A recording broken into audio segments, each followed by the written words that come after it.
Ethan never meant to kill her. At least, that's what he told himself. It had all happened so fast. One moment, Lily was laughing, teasing him about something trivial. And the next, her lifeless body lay sprawled on the cold floor of his apartment. A single, jagged gash across her throat, blood pooling around her like an ink blot of his guilt. He had panicked, of course. He'd wrapped her body in an old bedsheet driven miles away from town and buried her deep in the woods near Scarlet Hill, a place long abandoned and cloaked in eerie silence. No one would find her. No one would know. Or so he thought. The first sign that something was wrong came the following night. His phone buzzed at exactly 3:12 a.m. A text from Lily. His breath hitched. His hands trembled as he clutched the phone. It had to be a cruel joke. Someone had found out. Someone was toying with him. But when he tried to call the number, it was disconnected. Then came the whispers. At first, they were faint, almost imperceptible, like the rustling of leaves in a non-existent breeze, but they grew louder each night, surrounding him and seeping into his mind.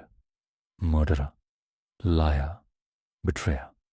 A week later, Lily appeared.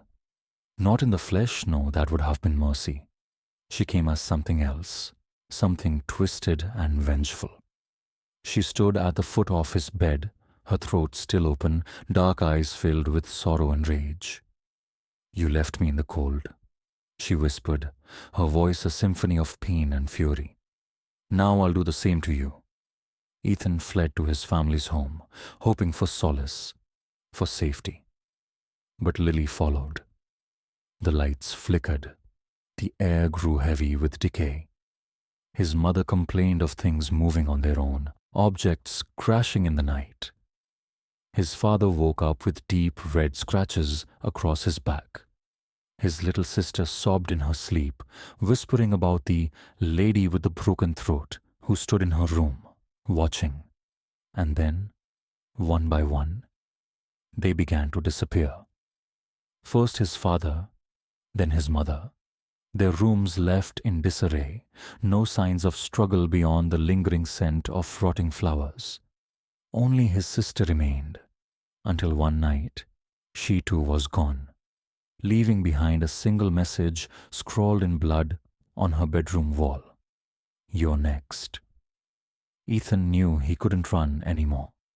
Lily wouldn't let him, so he returned to Scarlet Hill, the cold wind biting at his skin. He dug frantically at the earth where he had buried her, desperate to undo what he had done.